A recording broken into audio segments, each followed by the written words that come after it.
لیکن اللہ والا ہوتا پتہ کون ہے؟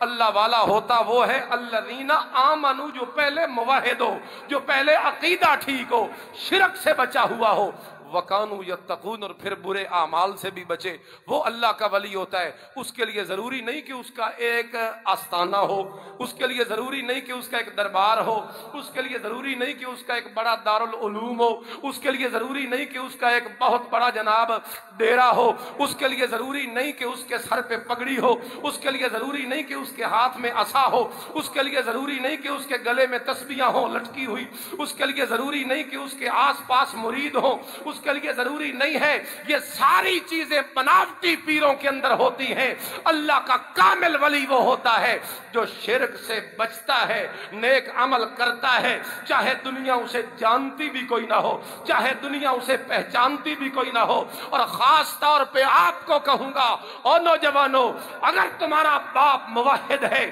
صحیح العقیدہ ہے اور پرہیزگار ہے، رب کعبہ کی قسم تمہارے باپ سے بڑا ولی دنیا میں اور ہے ہی کوئی نہیں۔ ماں باپ کی اتباع کرو۔ تم ولیوں کو کہیں اور کسی دنیا میں ڈھونڈنے نکلے ہو، یہ تو سارا ڈرامہ ہے۔ یہ جو ڈرامہ کر رہے ہیں ان کو کہہ رہا ہوں، یہ تو سب ڈرامہ بازی ہے۔ جناب آداب ہیں ان کے خصوصی، ان کے آتے وقت کچھ خاص ان کی شرائط ہیں جن کا آپ نے لحاظ رکھنا ہے۔ کچھ نذرانے فکس پیسے بنے ہوئے ہیں، وہ آپ نے ادا، یوں سمجھے ٹوکن لینا ہے آپ نے۔